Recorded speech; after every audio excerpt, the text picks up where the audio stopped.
हम दो रूप से जुड़े हुए हैं, एक जूम के माध्यम से और दूसरा इस सभागृह में हमारे सामने भी सभी। अच्छा, इसको ऊंचा कर दो भाई थोड़ा। देखिए, तो उन सभी का स्वागत है। अ, यहाँ फिर भी हम 1-2 मिनट लेट कर सकते हैं, लेकिन वो जूम वाले जो है वो वेट कर रहे होते हैं, इसलिए समय से इसको प्रारंभ करना है। आचार्य जी का आप सभी से अच्छा परिचय है और टॉपिक भी योगी राज श्री कृष्ण है। पूरी की पूरी गीता खुली पड़ी है सामने, वो किस तरफ किस विषय को उठाएंगे वो हम देखेंगे। आओ जी देवेंद्र जी, बड़े दिनों बाद आए, आपका स्वागत है। ठीक है, धन्यवाद जी। चलिए जी, आप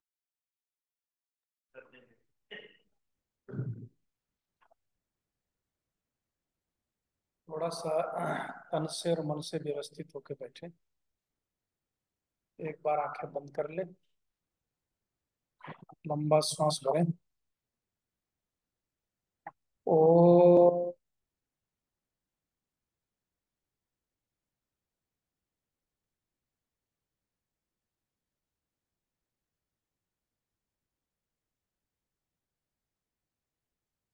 एक बार पुनः। ओ,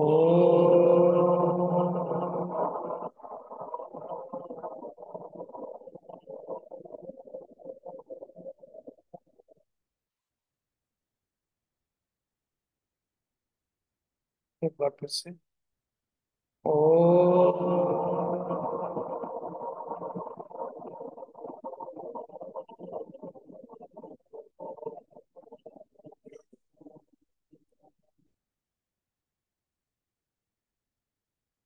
अग्न आया भी भीतये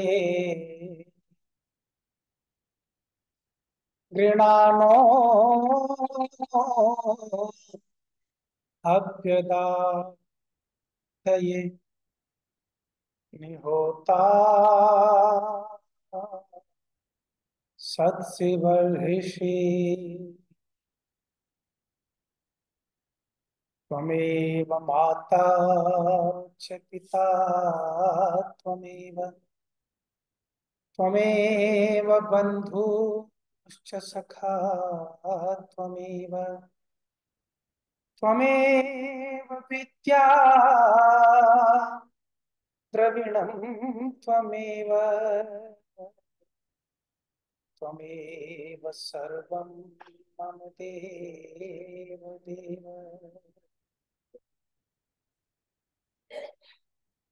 मेरी जिंदगी की नौका की पतवार है, मेरी जिंदगी की नौका की पतवार है। हे प्रभु बस तू ही अब मेरा प्यार है। तू है सच्चा सखा, सच्चा साथी मेरा। जयेंद्र की जिंदगी तेरा उपहार है। ये मेरी जिंदगी तेरा उपहार है।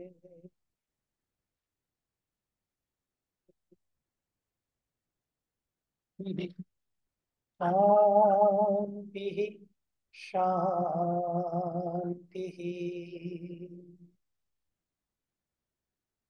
धीरे से आंखें खोलिए, अपने स्नेह प्रेम और आशीर्वाद की दृष्टि केवल मेरे चेहरे पर केंद्रित कर लीजिए।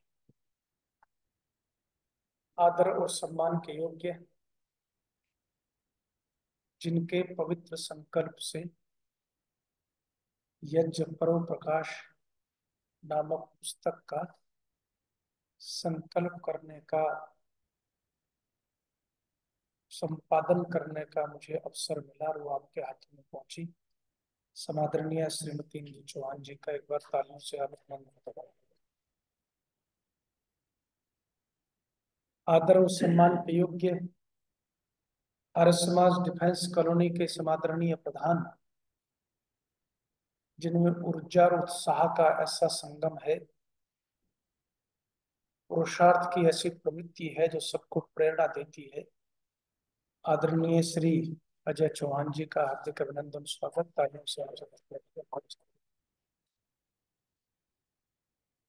इस सर समाज के समादरणीय मंत्री और अनेक संस्थाओं को अपने पुरुषार्थ से अभिसिंचित कर रहे सर्वात्मना, जिनका पूरा परिवार आर्य समाज के लिए समर्पित है, आदरणीय श्री अजय सहगल जी का हार्दिक अभिनंदन स्वागत और तालियों से स्वागत है। जैसा माता पिता कभी कभी नाम रखते हैं, कोई कोई संतान उसके गुण के अनुरूप बन जाती है।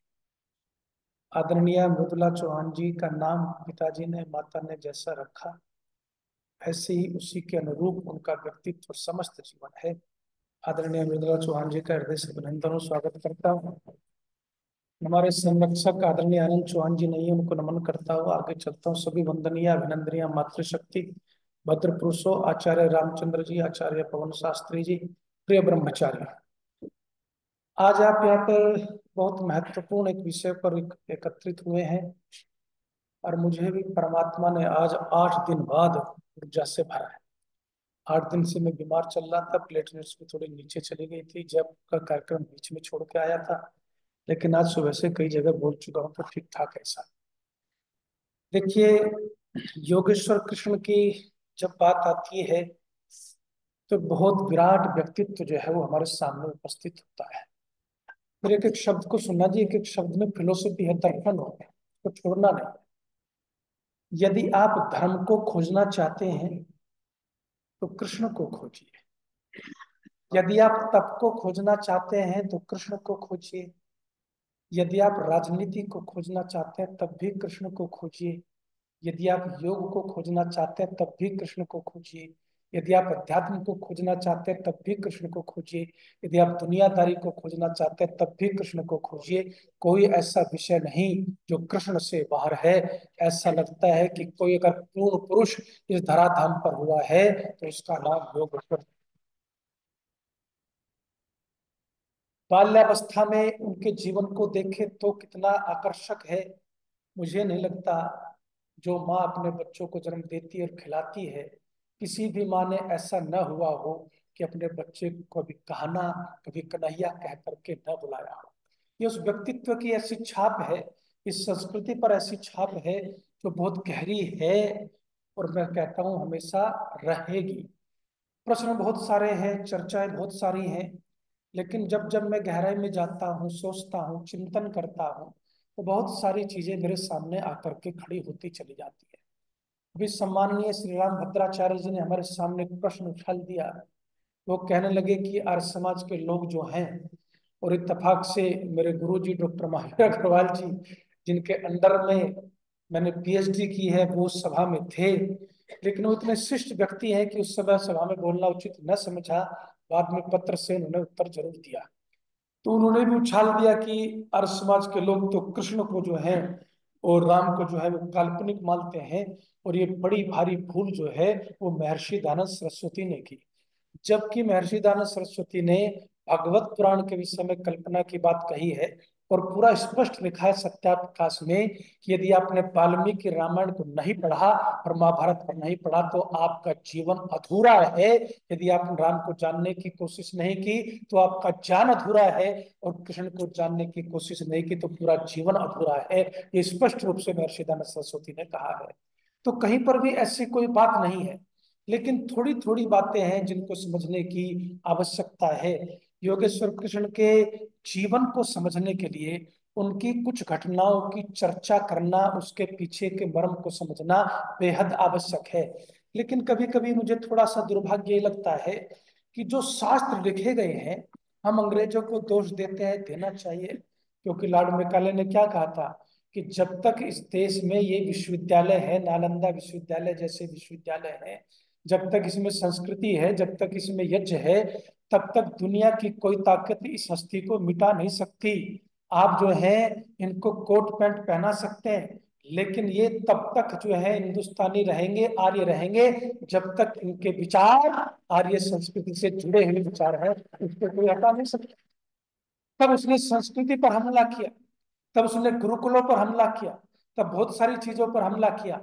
लेकिन मैं आपको ये कहना चाहता हूं कि अपनी संस्कृति को नीचे ले जाने में अपने लोगों का भी हाथ कम नहीं है। एक छोटी सी बात से बात को आगे की तरफ लेके चलूंगा। देखिए, मैं जब गुरु नोएडा में आया, तो नोएडा में आकर के अब कुछ काम था नहीं, कोई जानता था नहीं कि वैसे डिंग मारने का तो कोई फायदा होता नहीं है झूठ बैठ के मंच पे। तो एक माता जी आई कि मुझे, वो किसी आचार्य को ढूंढते हुए आई कि मुझे यज्ञ कराना है। मैंने कहा वैसे मिल जाए आचार्य जी तो ठीक है, नहीं यज्ञ कराना मुझे भी आता है माता जी। पहली बार मैंने इंट्रोडक्शन किया। फिर वो पता नहीं गेट तक गई, बोले कि चलिए अब उनका घर पता नहीं कहाँ मिलेगा, मैं आपसे ही कराती हूँ। बस वहां से शुरू हुआ तो सिलसिला बढ़ता चला गया। तो मैं योग सिखाता था, करमवीर जी के साथ योग डिप्लोमा किया था, रिक्शा में जाता था वहां पर। उस कॉलोनी में आज भी मेरा बहुत सम्मान है। तो वहां पर वो कहने लगे आचार्य जी अब आप बड़े आचार्य हो गए, आते नहीं है। मैंने कहा आप कभी बुलाते नहीं है, मैं तो हमेशा तैयार हूँ आपके लिए। तो कहने लगे शाम को सत्संग करते हैं हम लोग, बुजुर्ग इकट्ठा होते हैं और इकट्ठा होकर के सत्संग करते हैं। आप एक काम करें, आज उस सत्संग में आ जाइए, गीता का समापन है। जैसे कि आप रख लेते हैं कुछ बुजुर्ग भी गीता पढ़ेंगे, ये पढ़ेंगे वो पढ़ेंगे, तो गीता का पठन पाठन चल रहा था। तो उस पठन पाठन में शाम को मैं पहुंच गया जी। और जब मैं शाम को पहुंचा तो बड़ा आश्चर्य हुआ मुझे। आश्चर्य क्या हुआ? आश्चर्य ये हुआ कि सब लोग इकट्ठा हुए, कॉलोनी के मोहल्ले के सब लोग इकट्ठा थे, और राधे राधे की गूंज वहां पर चल रही थी, गीता भी पढ़ी जा रही थी। मैं अपना आराम से बैठा रहा। लेकिन गीता का समापन था, इस सच्ची घटना आपको बता रहा हूँ मैं, नहीं तो कहो तो मैं वो गीता आपको भेज भी दूंगा। गीता का समापन था, और समापन का श्लोक कौन सा है? यत्र योगेश्वरः कृष्ण, यत्र पार्थो धनुर्धर, तत्र श्री विजय ध्रुवा नीतिर मतिर्मम। शास्त्रकार कहता है कि जहां पर योगेश्वर कृष्ण जैसे नीतिमान व्यक्ति होंगे, और जहां पर अर्जुन जैसे योद्धा होंगे, वहां पर अन्याय के, अधर्म के खिलाफ जीत सुनिश्चित है। दुनिया की कोई ताकत उसको रोक नहीं सकती। इसका ये अर्थ है साहब। लेकिन जब महात्मा पढ़ा गया, अर्थ पढ़ने के बाद महात्मा पढ़ा गया, कहने लगे थोड़ा महात्मा के बारे में बताइए, इस श्लोक का महात्मा क्या है। जब महात्मा पढ़ा तो मेरा नीचे का खून ऊपर, ऊपर का नीचे हो गया सुनते ही। महात्मा क्या पढ़ा गया कि यत्र योगेश्वरा कृष्ण। इस श्लोक को इतना बोलने भर से आपको चंद्र आदि लोक की प्राप्ति हो जाएगी, जीवन में कुछ करने की आवश्यकता नहीं। ये गीता का महत्व साहब बताया गया है। और उसके बाद गलती ये हुई कि अब आचार्य जी फलाने फलाने आए हैं और ये जो है आपके सामने प्रवचन करेंगे। तो मैंने एक बात कही, मैंने कहा देखिए आपने गीता पढ़ी, मैं उसका सम्मान करता हूँ। आपने जो है सत्संग किया, मैं उसका भी सम्मान करता हूँ। आप यहाँ इकट्ठे हुए, उसका भी सम्मान करता हूँ। आपने मुझे बुलाया, उसका भी सम्मान करता हूँ। लेकिन थोड़ा बहुत आपको सत्य पर भी थोड़ी चर्चा करनी चाहिए, सत्य को भी जानना चाहिए। मैंने कहा जिस व्यक्ति ने ये घोषणा की कि अर्जुन, कोई बिना कर्म किए जो है इस दुनिया में कुछ प्राप्त नहीं कर सकता, बल्कि उन्होंने तो घोषणा यहां तक कर दी कि कर्म करके भी फल तेरे अधिकार में नहीं है। उसको, वो तेरे अधिकार में नहीं है, तेरे अधिकार में केवल कर्म करना है। उसी का नाम लेकर के तुम चंद्रलोक में जाना चाहते हो। उनका चंद्रलोक में भी ऑक्सीजन की व्यवस्था नहीं है, भगवान नीचे फेंक देगा, पहले नीचे रहना सीख लो, चंद्रलोक की चिंता छोड़ दो साहब। ये जो श्री कृष्ण ने नीचे रहना सिखाया, वो एक ऐसा व्यवहारिक जीवन है, ऐसा प्रैक्टिकल जीवन है। जब वो हार जाते हैं, जो पराजित हो जाते हैं, और कृष्णा जो है वो द्रौपदी का नाम है। और मैं आपसे कहना चाहता हूँ कि द्रौपदी की आवश्यकता भी, द्रौपदी एक पात्र है। कैसे उसमें थोड़ा भ्रम होता है कि वो लोग कहते हैं कि यज्ञ की अग्नि से द्रौपदी पैदा हुई। किससे पैदा हुई? यज्ञ की अग्नि से द्रौपदी पैदा हुई। इसलिए द्रौपदी में बड़े दिव्य गुण है, द्रौपदी बड़ी तेजस्विनी है, द्रौपदी अग्नि की तरह से है। लेकिन हमारे यहाँ पर तो पहले जो राजा महाराजा थे वो निरंतर यज्ञ करते थे, निरंतर पुत्रेष्टि यज्ञ करते थे। अब जो है, मुझे एक आदमी मिला, वो कहता है कि मुझे, मेरे पिताजी को कोई संतान नहीं होती थी साहब, कोई संतान नहीं होती थी। तो बाद में प्रभु आश्रय जी से मुलाकात हुई, उन्होंने कहा कि भाई 1 करोड़ का तुम गायत्री का जाप करो। तो कहते हैं मैं तो गायत्री की कृपा से जो है संतान हो गई। कृपा गायत्री की होगी, कृपा यज्ञ की होगी, लेकिन संतान तो बोलो, माता पिता के द्वारा ही पैदा होगी। ये अंतर से थोड़ा सा है। हम भी कहते हैं कि यज्ञ से पैदा हुई, यज्ञ के भावना हुई, साधना करते थे लोग बाग, यज्ञ करते थे, जाप करते थे कि हमें ऐसी अच्छी संतान मिले। ऋषियों ने क्या लिखा है? ऋषियों ने लिखा है, आप अच्छी संतान चाहते हैं तो आप नशा न करें, आप अच्छी संतान कहते हैं तो आप सात्विक रहें, आप अच्छी बातों को सुने, मंत्रों का श्रवण करें।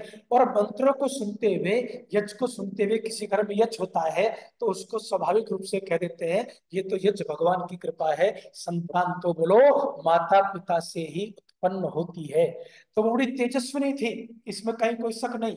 और जब चलते हैं, कृष्ण चलते हैं किसके लिए? शांति वार्ता के लिए चलते हैं ना जी, शांति वार्ता के लिए चलते हैं। तो उस समय कृष्ण जब शांति वार्ता के लिए चलते हैं तो कृष्णा किसको कहते हैं? द्रौपदी को। कृष्णा क्या कहती है? शांति के लिए जा रहे हो, मेरे ऊपर हुए अत्याचार को न भूल जाना, मेरे ऊपर हुए अत्याचार को न भूल जाना।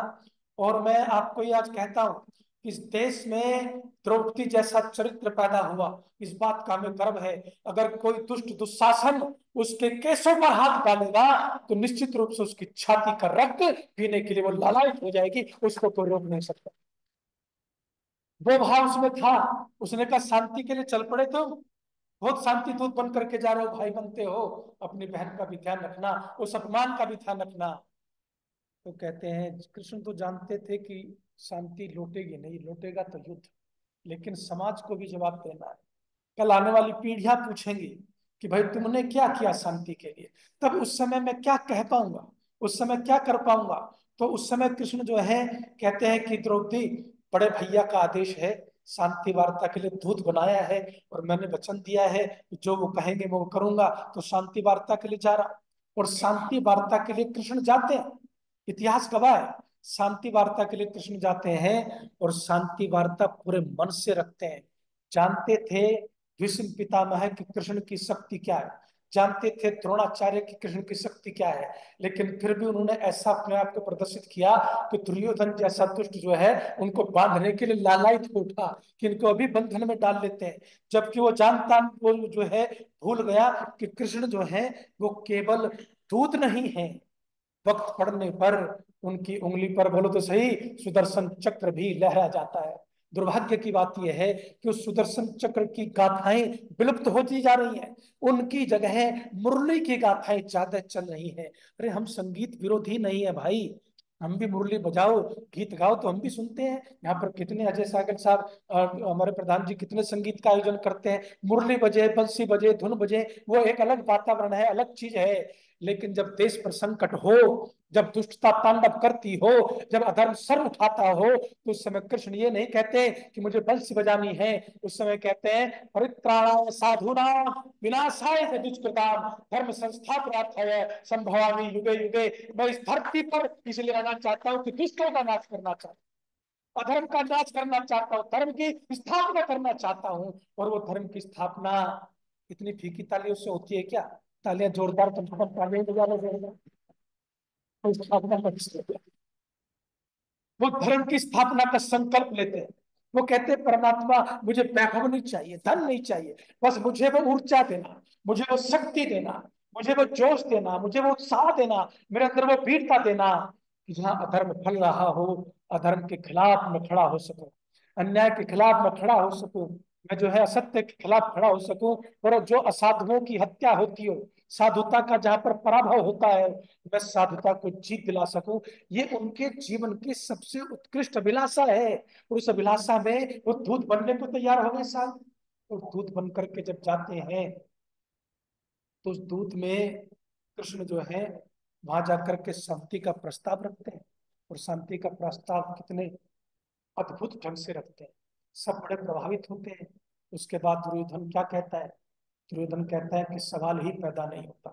वो जानते थे ये दुष्ट है, वो जानते थे ये सठ है, और द्रौपदी को वो कह भी रहे थे कि मेरा काम प्रयास करना है, लेकिन लगता तो ऐसा है कि तेरी भावना ही वापस लौटेगी, लगता तो है, लेकिन प्रयास ईमानदारी से करूंगा, जिससे कि कल आने वाली पीढ़ी ये ना कहे कि कृष्ण चाहते तो युद्ध रुक सकता था।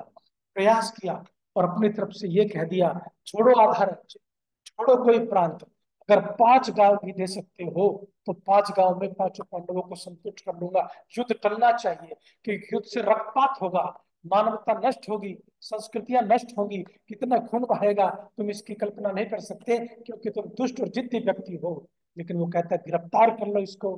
तब कहते हैं कि गिरफ्तार करने के चक्कर में पड़ेगा ना तो फिर युद्ध की नौबत नहीं आएगी, बल्कि यहीं पर इसी समय पूरा युद्ध समाप्त हो जाएगा। इसलिए चक्कर में मत पड़ो, इस चक्कर में मत पड़ना, नहीं तो युद्ध यहीं पर समाप्त हो जाएगा। तब दुर्योधन की टांगे कांपती और भीष्म पितामह भी कहते रहे मूर्ख आदमी, अब तो समझ कम से कम। लेकिन नहीं समझे।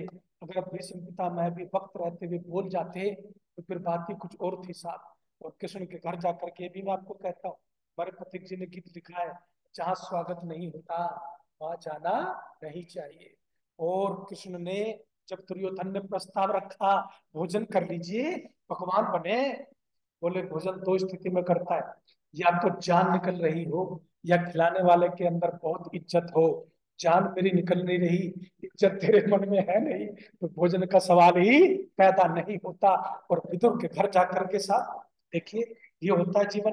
विदुर के घर जाकर के साग खा लिया, केले के छिलके खा लिए और आनंदित होकर के चले गए। लेकिन कृष्ण क्या इतने साधारण है जितना आप समझते हैं? मुझे एक बात तो मैं आपके साथ जरूर शेयर करना चाहता हूँ। एक दिन में वृंदावन में चला गया था। पहले एक खासियत थी मथुरा में, वृंदावन में, कि जय श्री कृष्ण बोलते थे। क्या बोलते थे? दोनों मत सामान्य ही बात कह रहा हूं। जय श्री कृष्ण बोलते थे, जहां भी जाओ जय श्री कृष्ण जय श्री कृष्ण। लेकिन अब साहब कृष्ण के मंदिर जरूर है, लेकिन जयकार कृष्ण की हो नहीं रही। क्या बोलते हैं? क्या बोलो बहुत अच्छे, राधे राधे बोलते हैं। कृष्ण वहां से भी गायब होते जा रहे हैं। लेकिन हम तो खोजी, हर समाज के विद्वान, तो कहने लगे जी चलो प्रेम मंदिर देखेंगे। तो प्रेम मंदिर के दरवाजे पर गए, इतनी भीड़ जो है देख करके मैंने कहा जी मेरे बस की तो अंदर जाना नहीं, दरवाजे से आत्मा प्रसन्न हो गई, मैं तो चलता हूँ। और जब मैं वापिस लौटा तो सब वापस लौट गए, चले गए जहां पर ठहरे हुए थे वहां पहुंच गए। तो मैं पूरे रात उस वृंदावन में एक चीज खोजता रहा। वो चीज क्या थी? उसको देखिएगा जरा। श्री कृष्ण जो है उनके जीवन को पढ़िए। श्री कृष्ण ने तपस्या की, एक पत्नी व्रत लिया, और एक पत्नी व्रत,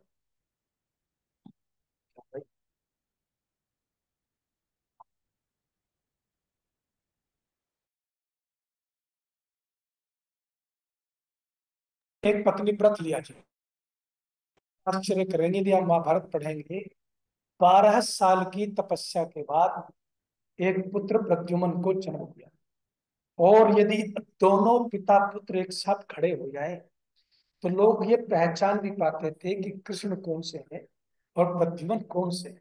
बिल्कुल अपनी छाया तपस्या के बाद पैदा की, एक जैसी आकृति, एक जैसा चेहरा मोड़ा, एक जैसा तेज। इतना तपस्वी व्यक्ति जो है वो एक पत्नी व्रत होकर के रहा और ऐसी संतान को जन्म दिया जो हूबहू, जिसे कहते हैं ना कि विज्ञान अगर कोशिश करती है संस्कार कैसे दिए जाते हैं, हूबहू अपनी आकृति से लेकर के, मन से लेकर के अपने पुत्र को उत्पन्न किया। साथ ऐसे व्यक्ति को जब मैं वहां पर पहुंचा तो मैंने बहुत ढूंढने की कोशिश की कि पूरे वृंदावन में, मेरे इसमें व्यंग भी है, व्यंग को समझिएगा, ज्यादा कटाक्ष की जरूरत नहीं, व्यंग से बड़ी बड़ी बातें समझ में आ जाती है।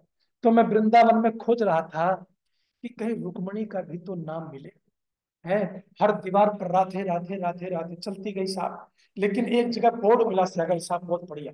उस बोर्ड पर क्या लिखा हुआ था? रुक्मणी पार्किंग। क्या लिखा हुआ था? रुक्मणी पार्किंग। तब मुझे समझ में आया कि जो वास्तविकता है वो तो पार्किंग में लेटी हुई है साहब, और जो झूठ है वो लोगों के सर चढ़ करके बोलना। ये बड़ी दिक्कत है इस समय, इस व्यंग को समझिएगा। और सर्वत्र ये हो रहा है। तो कृष्ण जो है वो पहले दिन से युद्ध क्या आप जानते हैं? आप जानते हैं कि युद्ध क्या केवल पांडव अस्त्र शस्त्र से जीत सकते थे? ऐसा कौन सा योद्धा है जो बड़ा योद्धा, जो बिना जो है कृष्ण की सहायता के पराजित किया जा सका हो? गांडीव ने खाली पराजित कर दिया हो, ऐसा कौन सा योद्धा है? अरे गांडीव तो, सही बताऊं, गांडीव तो युद्ध शुरू होने से पहले ही नीचे लटक गया था, झूल गया था। क्या कहा था अर्जुन ने? कह सीदंती मम गात्राणि मुखम च परिशुष्यति। कहते हैं कृष्ण मेरे तो हाथ पैर कांप रहे हैं, मेरा तो मुख सूख रहा है, मेरे अंग धसे जा रहे हैं और ये गांडीव तो मेरे हाथों से नीचे छूट रहा है, मैं तो इसको उठा करके खड़ा नहीं हो सकता। आप कहते हैं कि युद्ध करो। उस समय कौन खड़ा हुआ? वो ताकत किसने दी? वो ताकत अगर किसी ने दी तो वो योगेश्वर कृष्ण ने दी। इसलिए मैं कहता हूं कि अगर जीवन में किसी को खोजना है सबसे ज्यादा, निराशा के क्षणों में भी आपको किसी को खोजना है, पराभव के क्षणों में भी आपको किसी को खोजना है, निंदा के क्षणों में भी आपको किसी को खोजना है, अपमान के क्षणों में भी आपको किसी को खोजना है, तो इधर उधर मत भागिए, सीधा कृष्ण की शरण में जाइए, कृष्ण को खोजिए, हर समस्या का समाधान आपको वहां पर मिलेगा। एक नया रास्ता। लेकिन हम खोजते कहाँ है साहब? हम तो खोजे हुए को भी मिट्टी में मिलाने पर उतरे हुए हैं। जो बिल्कुल साफ दिखता है उसको भी समझना नहीं चाहते। हर चीज को कृष्ण कैसे टैकल करते हैं, कैसे संभालते हैं, कैसे समझते हैं। पहले ही बार जब अर्जुन और वो पहुंचे तो उस समय क्या हुआ कि एक सिर की तरफ बैठ गया, एक पैरों की तरफ बैठ गया। उनकी आंख खुली तो पूछा कि क्या चाहिए? तो कहने लगे, दुर्योधन ने सोचा कि भाई पहले तो मेरा नंबर, मैं पहले आया हूँ जी। बोले पहले तो आया है, बैठा तो सर पे चढ़ के है, बैठा तो सर पे चढ़ के है, थोड़ा सा नीचे उतर जाता तो पहले मिल जाता। कहने लगे कि मैं तो अब इसी को दूंगा जो पैरों में बैठा हुआ था। तो कहने लगे क्या है आपके सर की? एक तरफ पूरी नारायणी सेना, एक तरफ जो है मेरी पूरी सेना अस्त्र शस्त्र, दूसरी तरफ मैं निहत्था, जहां पर कोई अस्त्र शस्त्र न उठाऊंगा। और चुन लो जिसको चुनना है। तो पांडवों ने किसको चुन लिया?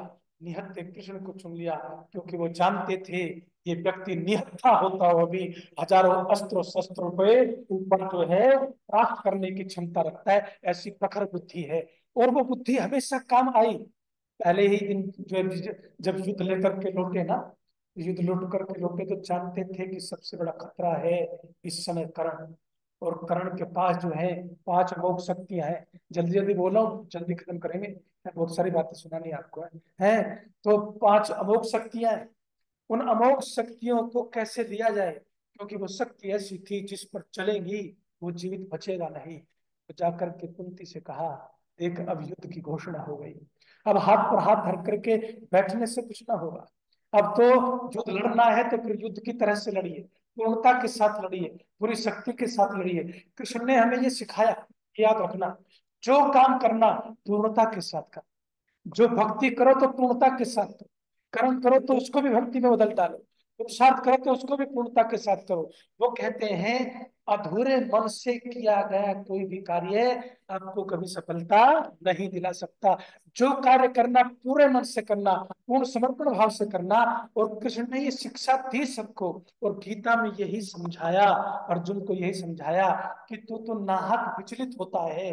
अरे अगर तू जो है कुछ समझना चाहता है तो फिर पूर्ण पुरुषार्थ कर, केवल तेरे हाथ में वही है। उन्होंने सिखाया अगर पूर्णता से नहीं लगोगे तो फिर किसी भी कार्य में बोलो सफलता नहीं मिलेगी। माँ को भेजा, जा करके कहा कि बेटा तू मेरा पुत्र है, क्यों नहीं आ जाता हमारे पाले? कर्ण के अपने कुछ गुण थे साहब, कुछ खासियत थी। बुरे से बुरे आदमी में भी कुछ गुण होते हैं, याद रखना। और अच्छे से अच्छे आदमी में भी कुछ कमजोरी हो सकती है। उसको देखने का नजरिया हमारा अलग होना चाहिए। तो कर्ण में क्या गुण था? उसने कहा कि आपने उस समय जो भी रहा, क्या आपकी व्यवस्था रही, क्या परित्याग हुआ, लेकिन आपको मैं वापिस तो नहीं लौट सकता। लेकिन मैं, क्योंकि मेरे मित्र ने मुझे वो सम्मान दिया उस समय जब मुझे धुतकारा गया, जब मुझे नीचा कहा गया, शूद्र कहा, जो भी कहा, उसके सामने जो है कहते हैं कि उस समय उन परिस्थितियों में कहते हैं कि मुझे सम्मान दिया, तो मैं अपने मित्र का बोलो साथ छोड़ नहीं सकता। अपने मित्र का साथ नहीं छोड़ सकता तो फिर क्या कर सकते हो कि मैं आपको एक वचन देता हूँ। और वचन क्या देता हूँ कि मैं आपके 5 ही पुत्र रहेंगे।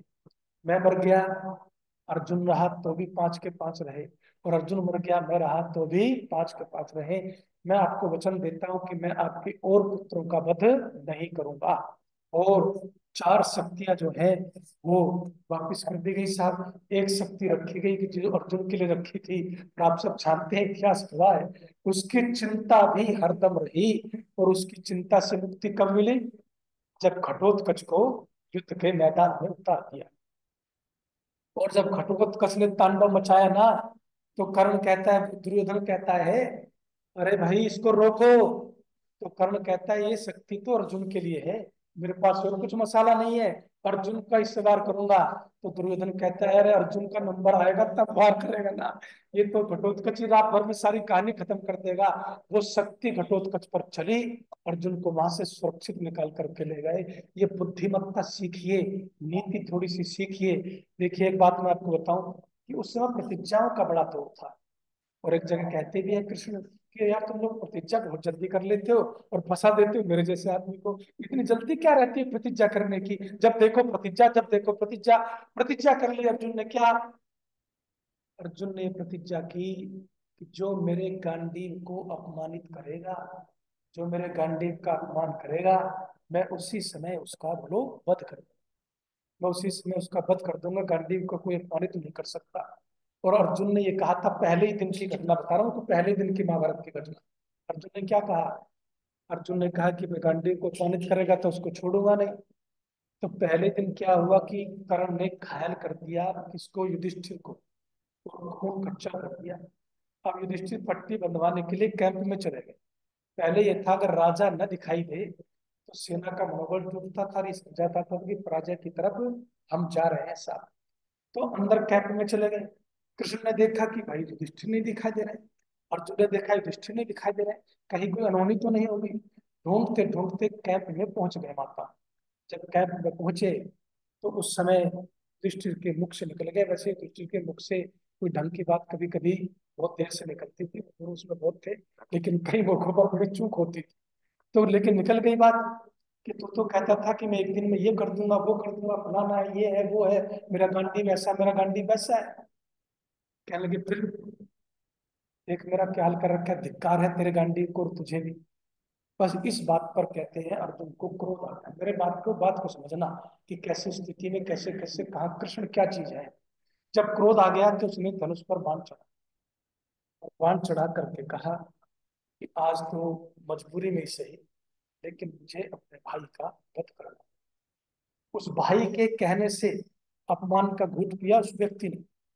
उस व्यक्ति ने जुए में अपमान का घूंट पिया, भाई के कहने से गांडी के नीचे रख दिया, हथियार उनको सौंप दिए, वन में धक्के खाए, सब कुछ किया। लेकिन आज अचानक ऐसा क्या हो गया कि उसी भाई का वध करने के लिए धनुष पर जो है बाण चढ़ गया साहब। और उस समय कृष्ण जो है वो भी हक्के बक्के रह गए कि अर्जुन को इतना आवेश, भाई के खिलाफ एक शब्द नहीं बोला। भाई की आज्ञा सर्वोपरि आज्ञा है। और मैं आपको ये बताना चाहता हूँ कि इस दुनिया में दो संवाद हमारे सामने है, एक महाभारत का और दूसरा रामायण का। एक भाइयों की लड़ाई का है और एक भाइयों के त्याग का है। त्याग में कितना अंतर होता है और लड़ाई में क्या से क्या हो जाता है, ये आप अच्छी तरह से जानते हैं, उसको फिर कभी विस्तार देंगे। लेकिन दोनों में बहुत अंतर है सर। एक ऐसी ऐसी गौरव गाथा है, जिस गौरव गाथा को सुनते सुनते आज भी इंसान थकता नहीं, थकता नहीं है। चाहे उसमें कितने भी मसाले लगा दो, मस्त हो जाता है, वाह क्या राम की कथा है। और दूसरी तरफ भी गाथा है महाभारत की, तो महाभारत की गाथा में भी, महाभारत में भी ये कहते हैं कि जो महाभारत में जान नहीं दुनिया में कहीं नहीं है, उसमें सब कुछ भरा पड़ा है। हम महाभारत पढ़ेंगे तो उस समय जब गांडी पर बाण चढ़ गया तो उस समय किसकी बुद्धि काम आई? तो कृष्ण ने धीरे से अर्जुन से कहा, अरे अर्जुन कभी अपने बड़ों को हत्या करनी पड़ती है क्या? उनकी हत्या के तो और भी तरीके हैं, और वो तरीका मैं सोसाइटी में मैसेज के रूप में समझना चाहिए, मैसेज के रूप में समझना चाहिए। कहते हैं क्या तरीका है? कहने लगे तुम अपने भाई की हत्या करना चाहते हो क्योंकि उसने गांडीव का अपमान कर दिया, लेकिन भाई की हत्या तो हो गई, उसे मारने की कहाँ जरूरत है? बोले कैसे? कहने लगे कि तुम एक काम करो, अपने भाई को तू तड़ाक से बोल, क्योंकि मामला टालना था, जिंदगी रहेगी तो फिर क्षमा तो मांगनी ही थी। कहने लगे भाई को तू तड़ाक से बोल लो, और भाई को तू तड़ाक से बोल लोगे तो फिर भाई को बाण से मारने की जरूरत नहीं है, उसकी हत्या तो उसी दिन हो जाती है जब तुम उसका अपमान कर देते हो। जब तुम बड़े का अपमान करते हो तो हत्या वो हो जाती है, बाण से मारने की क्या जरूरत है? अर्जुन ने बाण नीचे रख दिया और पहली बार जिंदगी में एक अपशब्द, एक ही बार जो है अपने भाई को कहा, और कहने के बाद जो है फिर अपने ही भाई के पैरों से लिपट भी गया। माफी नहीं मांगी, जो कुछ हुआ एक अलग विषय है। लेकिन मैं आज आपको एक चीज समझाना चाहता हूँ। आजकल मैं देखता हूँ, जिसको कहते हैं कि आदमी की जुबान पर उसका अपना कोई कंट्रोल नहीं, उसका कोई नियंत्रण नहीं। वो ये नहीं देखता कि सामने माँ खड़ी है, वो ये नहीं देखता कि सामने पिता खड़े हैं, वो ये नहीं देखता कि सामने भाई खड़े हैं, वो ये नहीं देखता कि सामने मित्र खड़ा है, वो ये नहीं देखता कि सामने कोई बुजुर्ग खड़ा है।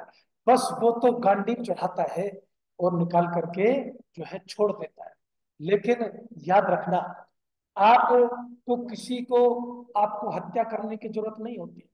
बड़े, अब यदि आपने अपनी माँ का, ऋषि क्या लिखते हैं, ऋषि लिखते हैं जो कि संस्कार में क्या समझाते हैं, यदि आपने गलती से भी अपनी माँ का अपमान कर दिया तो ऋषि कहते हैं उसको जीते जी मार दिया। यदि अब तुमने अपने पिता का अपमान कर दिया तो उसको जीते जी मार दिया। यदि तुमने भाई का अपमान कर दिया तो कहते उसको जीते जी मार दिया। और कृष्ण ने ये चीजें समझाई प्रैक्टिकली, तब जाकर के जो है पीछा छूटा। कृष्ण कोई साधारण है क्या, वो बहुत गहराई में जाते हैं।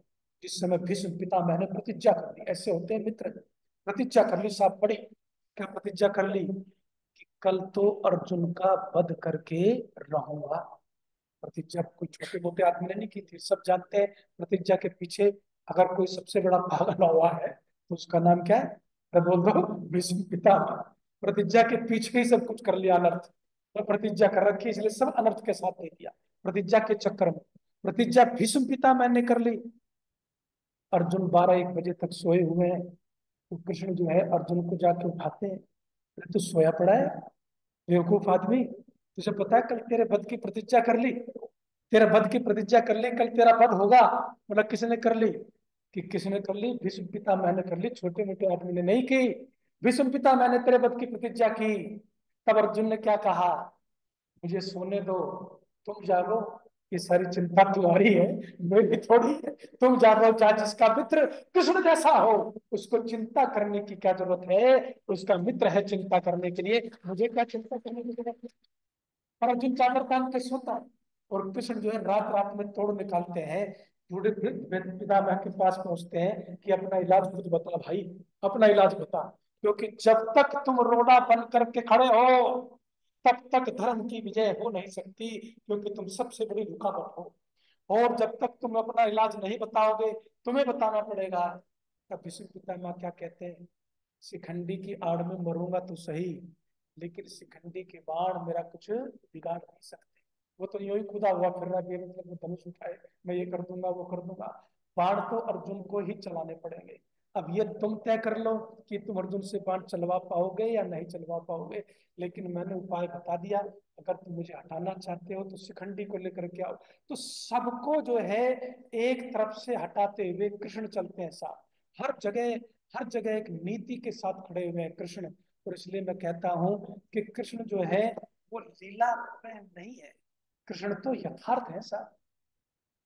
वो लीला में नहीं है, वो मुरली वाले नहीं है, वो प्रेम वाले नहीं है। और भागवत पुराण में आप छोड़िए, मैं चैलेंज करता हूं, आप वो दूसरी जगह की बात छोड़िए, भागवत पुराण में भी अगर आपको कोई दिखा दे कि कहीं भी राधा शब्द आया हो, जिसकी कथा आप सुनते हैं, भागवत पुराण की कथा सुनते हैं, वहां भी राधा का कोई जिक्र नहीं। महाभारत को खोजिए, वहां भी राधा शब्द का कोई जिक्र नहीं। लेकिन मैं उन सबको छोड़ देता हूँ। पंडित बुद्धदेव विद्यालंकार ने ये कहा है कि राधा का मतलब है कि स्त्रियों की सेना भी कृष्ण ने उस समय परिस्थितियों को देख करके तैयार की, जिसको बाद में दूसरे ढंग से जो है रेखांकित किया गया। लेकिन आपको ये बात जरूर समझनी चाहिए कि कृष्ण का जो वास्तविक चरित्र है, कृष्ण का जो वास्तविक जीवन है, वो अगर किसी ने ठीक से समझा है तो वो केवल महर्षि दयानंद सरस्वती ने समझा है। मैंने क्यों कृष्ण को जो है 100 में जो है इतने नंबर दिए कि पूर्ण पुरुष कहा। लोग कहते कि 64 कलाओं से पूर्ण थे, 16 कलाओं से पूर्ण थे, लेकिन न तो किसी को 64 कलाओं का पता कि उनका जीवन के साथ क्या संबंध है, न 16 कलाओं का पता कि उनका जीवन के साथ क्या संबंध है। ये भी एक रिसर्च का विषय है जो हमने थोड़ी बहुत कर रखी है। फिर कोई व्याख्यान होगा तो आपको समझाएंगे कि वो कलाएं कौन सी हैं जिनको सीख करके आप कृष्ण बन सकते हैं। वे कलाएं कौन सी हैं जिनको सीख करके आप पूर्ण बन सकते हैं। वो कलाएं कौन सी हैं, कौन सी ऐसी विद्या है जिससे लोग कहें कि वाह आप भी कमाल के आदमी हैं।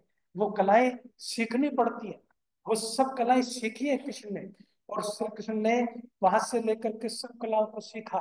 जो भी काम किया, गाय पाली तो पूरे मन से पाली साहब, जो भी काम किया पूरे मन से किया, विद्या पढ़ने गए तो पूरे मन से विद्या पढ़ी। लेकिन सबसे बड़ी दिक्कत यह है कि उनके पुरुषार्थ को जब लीला कह करके नकारा जाता है तो हमें थोड़ा दर्द बहुत गहरा होता है। एक व्यक्ति जो संघर्ष करना जानता है, एक व्यक्ति जो जो नीति जानता है, एक व्यक्ति जो बुद्धिमान है, एक व्यक्ति जिसने पुरुषार्थ किया और बचपन से संघर्षों को झेला, शत्रुता को झेला, दुश्मन को झेला, हम केवल लीला कह करके सब चीजों को चौपट कर दे, उसके संघर्ष को प्रणाम न करें, तो ये हमारे देश का, हम सबका बहुत बड़ा दुर्भाग्य है। और मैं कहता हूं इस दुर्भाग्य को सौभाग्य बदलने का काम अगर किसी ने किया है, किसने किया है? महर्षि दयानंद सरस्वती ने किया है। और एक बात मैं आपको कहना चाहता हूँ, ऋषि दयानंद की लेखनी बड़ी प्रखर है साहब। वहां लोग 20 नंबर वाले पास होने वालों को भी मैं 101 नंबर वाला मानता हूँ। 20 नंबर में कोई पास हो जाए। सब मत मतांतरों की समीक्षा की महर्षि दयानंद सरस्वती, सब मत मजहब की समीक्षा की। और मैं आपको ये बिल्कुल, आजकल बहुत शोर चल रहा है, हिंदुत्व की बात हो रही है, होनी चाहिए, क्यों नहीं होनी चाहिए? क्योंकि बात अगर जीवन पर संकट की हो, आज बांग्लादेश का हिंदू रोजगार मांग रहा है क्या? बात को समझिएगा, मैं आपके साथ थोड़ा सा कह देता हूँ। रोजगार मांग रहा है, कोठी मांग रहा है क्या कि मुझे कोठी दो? बीमे की राशि मांग रहा है क्या, मुझे बीमे की राशि दो? क्या मांग रहा है? केवल ये कहता है कि मेरी माँ बहन की इज्जत बचनी चाहिए, मेरी बेटी की जान बचनी चाहिए, मेरी बेटी के प्राण बचने चाहिए। काश हमने सुदर्शन चक्र को बढ़ावा दिया होता तो फिर आज किसी को जान भीख मांगने की जरूरत न पड़ती। सब जगह सुदर्शन चक्र जो है वो थोड़ा हुआ चला जाता। तो मैं आपको कहता हूँ परिस्थितियों को समझना तो बेहद आवश्यक है, परिस्थितियों को समझना बेहद आवश्यक है। वो कुछ नहीं मांग रहे हैं, रोटी भी कहते हैं कि अपने आप जुगाड़ कर लेंगे, जान की भीख दो, इज्जत दो, मान सम्मान दो। लेकिन जब वो खड़े हुए तो फिर थोड़ी बहुत राहत मिली भी सही कि नहीं मिली। तो इसलिए मैं कहता हूँ कि कृष्ण ने हमें जो सिखाया है उसको थोड़ा सा सीखना है, उसको थोड़ा सा समझना है। तो आप सबको जीवन में संगठन के महत्व को भी समझना है, उसको आप नकार नहीं सकते। लेकिन आपने जीवन में कृष्ण को ही न समझा। अपने सभी देवी देवता अस्त्र शस्त्र लिए हुए हैं, लेकिन हमारे घर में एक आदमी क्या चला गया, मैं बोला जी क्या हुआ? कि जैसा हुआ जी, कुत्ता आ गया, पूरे घर में घूम लिया जी, और उसको भगाने के चक्कर में गेट खटखटाने लगा, मेरी उंगलियां ही जो है गेट में दब गई, पूरे घर में डंडा ही नहीं मिला। मैंने कहा ले भाई, सारे देवी देवता अस्त्र शस्त्र लिए घूम रहे, तुम्हारे घर में डंडा भी नहीं है। तो जिसके घर में डंडा भी नहीं, वो कल को मुसीबत में कैसे खड़ा होगा? किसके सहारे पर खड़ा होगा? इसलिए हम कहते हैं कि आपको कृष्ण की नीति को समझना पड़ेगा, कृष्ण के सिद्धांतों को समझना पड़ेगा। और कृष्ण के सिद्धांत ये कहते हैं कि आपको कृष्ण के स्वरूप को समझिए, और वो स्वरूप जो है बहुत विराट है। उसमें अगर माधुर्य है तो उसमें तेज भी है, उसमें अगर ठहराव है तो उसमें क्रांति भी है। और मैं कहता हूं सबसे सफल क्रांतिकारी, सबसे बड़े बड़े योद्धाओं को पराजित करने वाला क्रांतिकारी अगर धरती पर सामने से ललकारने वाला कोई हुआ तो उसका नाम योगेश्वर कृष्ण है, जिसने अधर्म को राकाल के धर्म की स्थापना की।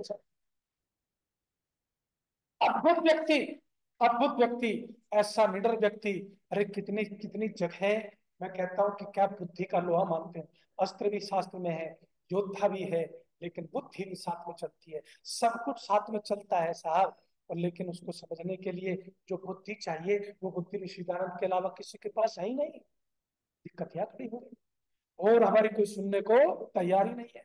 हम कहते हैं कि आ जाओ थोड़ी बहस कर लो, करते रहो तुम अपने घर में बहस, हम तुम्हें पूछते ही नहीं है। हमने पता नहीं क्या क्या स्वरूप उनका दिया, लेकिन उनका स्वरूप जो है, मैं ईमानदारी से कहता हूँ कि ऋषिदानंद जो समीक्षा की, सबसे पहले अगर लिखित में कोई दस्तावेज मुसलमानों के खिलाफ गुलामी के तौर में भी लिखित में अगर कोई दस्तावेज आया ना, तो वो 14वां समोल्लास जो है वो किसने लिखा? बोलो तो सही। महर्षि दयानंद सरस्वती ने लिखित में लिखा सा। लिखित में उस समय लिखना कोई साधारण बात नहीं थी, और आज भी उसी के आधार पर दुनिया चिंतन करती है और ललकारती है, लेकिन उसको समझने की चेष्टा नहीं करते। लेकिन अगर उसको समझने की चेष्टा करें, तो मैं आपको ये कह रहा था कि ऋषिदान की दृष्टि में 20 नंबर वाला 100 नंबर वाला है, और जिसके 100 में से 100 हो, उसका चरित्र कितना ऊंचा होगा साहब। और महर्षि दयानंद सरस्वती ने कहा, जन्म से लेकर के मृत्यु पर्यंत योगेश्वर कृष्ण ने कोई भी ऐसा कार्य नहीं किया जो आर्ष परंपरा के वैदिक धर्म के विरुद्ध हो, इसलिए उनके जैसा पुरुष कोई भी नजर नहीं आता। ये कमाल है। 100 में से 100 नंबर अगर किसी के हुए ऋषिदान की दृष्टि में, तो वो योगेश्वर कृष्ण के हुए। और मैं यही चीज आप सबसे कहना चाहता हूँ कि ऋषिदान ने जो विचार लिखे हैं, इन विचारों को समझिए। आपको पता है, एक पुस्तक आई थी रंगीला रसूल, रंगीला रसूल, और ये उसको मंगा करके मिल जाएगी कहीं ना कहीं। उस पर जो है, नहीं, पहले पुस्तक आई कृष्ण तेरी गीता जलानी पड़ेगी, कृष्ण तेरी गीता जलानी पड़ेगी। ये मुसलमानों ने पुस्तक लिखी, कृष्ण तेरी गीता जलानी पड़ेगी। और उस गीता को जलाने के लिए साहब क्या हुआ कि कोई भी जो ये बंसी बजाने वाले, गीत गाने वाले कथाकार है ना, इनके पास उसका उत्तर था ही नहीं। किसी ने उसका उत्तर नहीं दिया, और किसी ने उसका उत्तर नहीं दिया। तो एक जो है ना, हमारे यहाँ पर पंडित चमुपति एमए थे, पंडित चमुपति एमए, पंडित चमुपति एमए ने क्या लिखा जी, उन्होंने लिखा रंगीला रसूल, उसकी काट में रंगीला रसूल लिखा। इसलिए मैं कहता हूँ कि खुद मदन मोहन मालवीय पढ़िए कभी, मदन मोहन मालवीय सत्याप्रकाश बांटते हैं हर की पेड़ी पर। इस बात को उनके लोग नहीं बताते, दुर्भाग्य ये है। हर की पेड़ी पर सत्याप्रकाश बांटते हैं। एक स्वामी जी थे, उन्होंने देखा किसी साधु के हाथ में सत्याप्रकाश है, कहने लगे सत्याप्रकाश तुझे किसने दी, कहने लगे कि मदन मोहन मालवीय ने, जो हर की पेड़ी पर सबको सत्याप्रकाश बांट रहे हैं, सत्याप्रकाश बांट रहे हैं मदन मोहन मालवीय। और सन्यासी के कान खड़े हो गए, भागा भाग गया, देखा कि लाइन लगी हुई है, सत्याप्रकाश बट रही है। और सत्याप्रकाश को बांटते हुए मदन मोहन मालवीय क्या कहते हैं इस ग्रंथ को, एक आदमी ने उनसे कहा, स्वामी जी ने जाकर के बहस की, बहस करके क्या कहा, अरे आप क्या पुस्तक बांट रहे हैं, ये तो कृष्ण को नहीं मानते, ये तो राम को नहीं मानते, ये तो धर्म को नहीं मानते, ये तो फलाने को नहीं मानते। मदन मोहन मालवीय कहते हैं, कुछ भी हो, एक बार मेरे कहने से इस क्रांतिकारी ग्रंथ को पढ़ लेना, तब समझ में आएगा किसको मानते हैं या नहीं मानते। ये बात ये लोग नहीं बताते, ये इतिहास की सच्ची घटना है। और उसके बाद मदन मोहन मालवीय अंतिम जो है वो दौर में आ जाते हैं, और अंतिम दौर में आते हैं तो इनके पास पूछते हैं कि आप तो अब जा रहे हैं, इस देश का मार्गदर्शन कौन करेगा, हिंदुओं का मार्गदर्शन कौन करेगा। अंतिम समय में मदन मोहन मालवीय ने किताब निकाली साहब अपने तकिया के नीचे से, और जो लोग उनसे मिलने गए थे ना, उनसे मिलते हुए उनके हाथ में पुस्तक थमाते हुए कहा, जब तक ये सत्याप्रकाश नाम की पुस्तक इस देश का हिंदू पढ़ेगा और उसके पास ये पुस्तक रहेगी, तब तक उसकी अस्मिता को धरती पर कोई चैलेंज नहीं कर सकता, कोई मिटा नहीं सकता, वो उसका मार्गदर्शन। दयानंद ने कहा, कृष्ण को समझिए साहब, कृष्ण की तो मैं सिर्फ एक बात समझने के नाखून बराबर छोटी सी चर्चा की आपको, और इसलिए की है, बेसिक चर्चा की, साधारण भाषा में की है। गीता में जाते तो फिर तो मुझे बहुत सारे समय चाहिए होगा, लेकिन गीता एक ऐसा ग्रंथ है जो आपको निराशा के अंधकार से निकाल के प्रकाश में खड़ा कर देता है। सारा जीवन चरित्र कृष्ण का प्रकाश में है, वहां पर कोई निराशा नहीं, वहां पर कोई उदासी नहीं, वहां संघर्ष भी सहज है, संघर्ष में भी मुस्कुराते हैं, दुख में भी मुस्कुराते हैं, मार अपमान में भी मुस्कुराते हैं। ये सिखा गया अगर कोई धरती पर सबसे बड़ा योग दर्शन दे गया, वो कर्म योग का दर्शन दे गया, कि भागो मत, भागने का नाम जिंदगी नहीं है। कृष्ण नहीं कहते कि तुम घर छोड़ के भाग जाओ, कृष्ण नहीं कहते कि तुम वस्त्र जो है बदल लो, कृष्ण नहीं कहते कि तुम स्थान बदल लो। कृष्ण कहते हैं कि स्थान बदलने से कुछ नहीं बदलेगा, वस्त्र बदलने से कुछ नहीं बदलेगा, तुम्हारे मन को बदलने से सब कुछ बदलेगा। इसलिए वही रहते हुए संघर्ष करो जहां तुम हो, उन्हें कर्मों पर ध्यान दो। ये कर्म योग का रहस्य समझा करके गए हैं। समय की अपनी मर्यादा है, इसी मर्यादा का ध्यान रखते हुए मैं आप सबसे यही आग्रह करता हूँ कि आप खूब प्रचार करें, अच्छी बातों का प्रचार करें, ज्यादा कटाक्ष में न जा करके, जैसे मैंने सकारात्मक बातें ज्यादा रखी हैं, उन बातों को रखिए। और यूट्यूब पर, फेसबुक पर आप जो है अभियान चलाइए कि श्री कृष्ण ऐसे थे। अभियान चलाते हैं, उसका बहुत लोगों पे असर भी पड़ता है। ऐसी बात नहीं कि प्रभाव नहीं पड़ता, प्रभाव पड़ता है। उस प्रभाव को आप समझिए और समझ करके अपने जीवन को भी कृष्ण के जीवन से थोड़ा सा तो जोड़िए, थोड़ी सी तो प्रेरणा लीजिए, कुछ तो सीखिए। और सीख जाएंगे तो बस आनंद से जीवन बढ़ता हुआ चला जाएगा। इन शब्दों के साथ वाणी को विराम।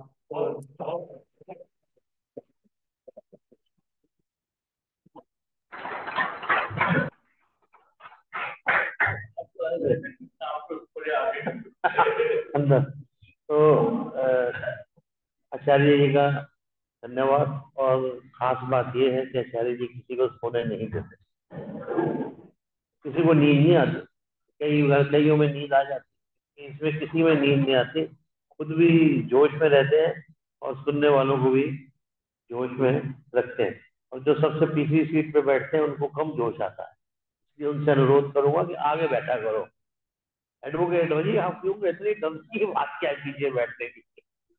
एनी हाउ, और देखिए आचार्य जी का जो विचार चल रहे हैं, आप जब भी यहाँ आओगे वो 5 6 7 कर्मचारी अपने साथ लाते हैं। गुरुकुलों में केमिस्ट्री की लैब नहीं है, फिजिक्स की लैब नहीं है। यही इन ब्रह्मचारियों के लिए लैब है कि हमारे आचार्य जी कैसे बोलते हैं, कैसे समझते हैं, कैसे क्या करते हैं। ये वो ट्रेनिंग भी चलती है ना उनके साथ साथ। तो 2 3 काम हो जाते हैं इकट्ठे ही। बस हाँ, बच्चों के लिए, कर्मचारियों के लिए ताली। तो मतलब है, क्योंकि उस चीज को समझना ना, एक एक चीज होती है, मैं सामने खड़ा हुआ हूँ, आपसे बातचीत कर रहा हूँ, साधारण सी बातचीत है, और यहाँ से बात को उठाना। अब जैसे आप कह रहे थे कि भाई चर्चा करनी चाहिए इसके ऊपर, अब हम भी बचपन से सुनी आ सुनते ही आ रहे हैं सारी चीजें। आपका ढंग लगा है, आपके सुनने में हमें मजा ज्यादा आता है। लेकिन सबसे बड़ी बात है, भी किसी की शादी में चले जाओ, किसी की पार्टी में चले जाओ, उधर अजय खड़ा हुआ है, यार इधर ही चलो, अभी बोलने चालू हो जाएगा। आदत है ना हमारी। भाई उन्होंने कुछ छेड़ा नहीं कि हमने उसका निवारण किया नहीं। वो कहते हैं यार उधर नहीं चली थी, इधर चलो। तो हमारे पास बैठता ही नहीं कोई, आगे क्या करें। तो अब जैसे इन्होंने कहा है, अब थोड़ी सी क्रांति आई है। और अब आपको, मैंने पीछे आपको छोटे छोटे वो भेजे थे कि छोटी छोटी रील्स भी बन रही हैं, वीडियोस भी बन रही हैं, और वो आती रहती हैं छोटे छोटे, मतलब 1.5 1 2 2 3 3 2.5 2.5 मिनट की। वो उनकी मोमडन भी रहती हैं, और ये जो आजकल बलात्कार चल रहे हैं उसके ऊपर भी आती हैं। अब थोड़ा थोड़ा हमारी भी आपको, कभी आप यूट्यूब में उसके अलावा भी कुछ चीजें देखें तो आपको आर्य समाज की भी बहुत सी चीजें ऐसे मिल जाएंगी जो कि समझाने वाली होती है। तो पीछे हमारी मीटिंग थी, तो उसमें मैंने कहा था मैं कुछ भेजूंगा, तो मैंने इकट्ठी करके प्रधान जी को भेजी थी। तो अच्छी लगी होंगी आपको, बड़ी मीनिंगफुल थी वो। तो एनी हो, आप सभी का बहुत बहुत धन्यवाद। और पंडित जी आइए जी, आज जन्म दिवस के दिन के हैं।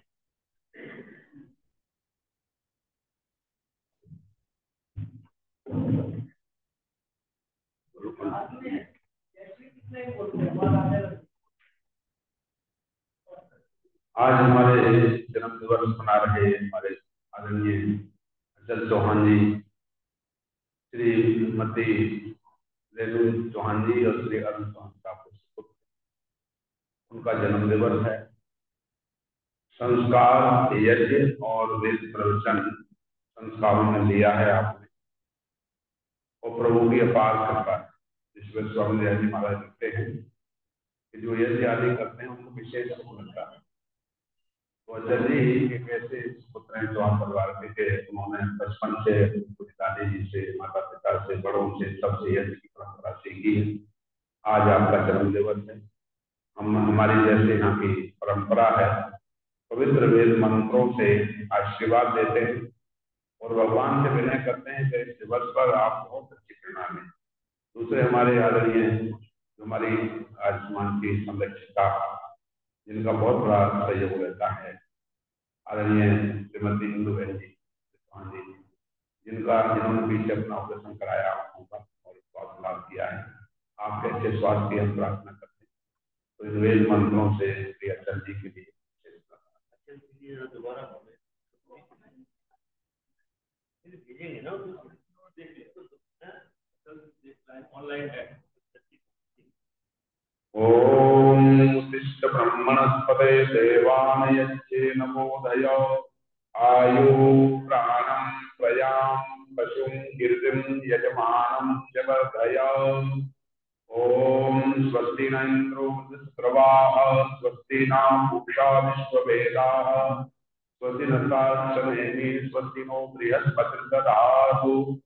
ओम उत्तिष्ठ ब्रह्मणस्पते देवानयच्चे नमोदय आयु प्राणं प्रजां पशुं कीर्तिं यजमानं च वर्धय। ओम इन्द्रश्रेष्ठानि गृह्णानि देहि चित्तिं दक्षस्य सुभगत्वमस्मे ओषं रयीणाम् अरिष्टिं तरुणां स्वादमानं पाचा सुदरत्वमन्नाम्। ओम तच्चक्षुर्देवहितं पुरस्तात् शुक्रं चरत पश्येम शरदाशकं जीवेम शरदाशकं शृणुयाम शरदाशकं प्रप्लवाम शरदा शतमशतं भूयश्च शरदाशकात्। ओम स्वस्ति ओम स्वस्ति ओम स्वस्ति। आयुष्मान अच्छा चौहान जी, आपके लिए हम सब इन वेद मंत्रों में विशेष प्रार्थना किए हैं। मंत्र अपने में बहुत कुछ समाये हुए होते हैं और जिनको मंत्रों से आशीर्वाद मिलता है वो महान आत्माएं होती हैं। इन मंत्रों के द्वारा भगवान से यही प्रार्थना की है, ईश्वर आपको लॉन्ग लाइफ दे, अच्छी हेल्थ दे, गुड हैबिट जो आप अपने परिवार से लिए हैं, ले रहे हैं, आप आगे अपने बच्चों में प्रेषित करते रहें और ये दिवस आपके अपने लिए, फैमिली के लिए, समाज के लिए और देश के लिए आपका जीवन हितकारी कल्याणकारी हो, हर जन्मानंद से भरे रहें, उत्साह से भरे रहें। हमारी बहुत बहुत शुभकामना आपके लिए। ओम स्वस्ति ओम स्वस्ति। ओम देव शांतिरंतरिक्षम शांति पृथ्वी शांतिरापः शांतिरोषधया शांति वनस्पतया शांति विश्वे देवाः शांति ब्रह्म शांति सर्वं शांति शांतिरेव शांति सामा शांतिरेधि।